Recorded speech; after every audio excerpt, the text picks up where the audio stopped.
কদুইগুলো পুরো ইয়া না কষি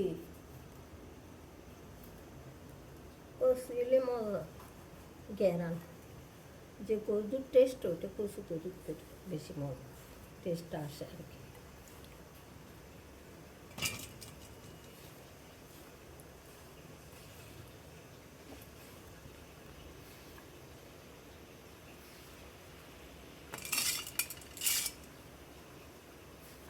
আমরা ছোটো থাকতে কী করতাম জানো, আম্মা কদু রান্না করতো না, তো কদুর মাথারে কইতাম না আম্মা বড় বড় করে দেন, এই ধরো এটা হচ্ছে কদুর মাথা। এটা এমনি কুচি হয় বেশি নরম না এটারে গোল গোল করি এরে সুন্দর করে বড় বড় করে পিছিয়ে দেওয়াইতাম। তুমি সেদিন এতগুলো কদু ইয়া করছিলে, ইয়ে বানাতে পারতাম তো কদু দিয়ে মিষ্টি কতগুলো বানাচ্ছে ওগুলো কি জানি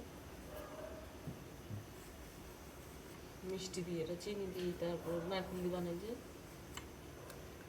ওগুলো অনেক আছে ভুলে গেছি না আছে, ওগুলো হচ্ছে বুড়ো কদু লাগে, বুড়ো মানে বয়স বেশি হয়েছে শক্ত কদু আনি নারকেল তারপরে বাদাম দুধ দিয়ে চিনি দিয়ে মোরব্বার মতো রান্না করলে তো ওইটা পরোটা দিয়ে খেতে মজা, রুটি পরোটা ভাতের সাথেও খাওয়া যায়, এমনিও খাওয়া যায়। ওগুলো কষে যায়, সেগুলো থাকতে হচ্ছে শক্ত।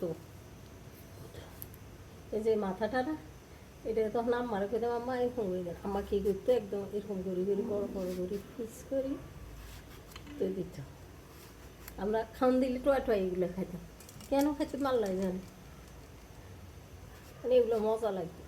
আপনি এত বড় বড় করতেছেন ছোট খাবেন সিদ্ধ হতে ওদের সময় লাগে। কালকে লইলেছে আমার যে কদুটা স্বাদ লাগছে, ভালো হয়েছে আলহামদুলিল্লাহ, স্বাদ লাগলেই হয়েছে। খানা নিয়ে আমাদের ঘরে যত সমস্যা, ডায়াবেটিস রুগী সবাই, এখন কারো কাছে মজা লাগে কারো কাছে মজা লাগে না, এটাই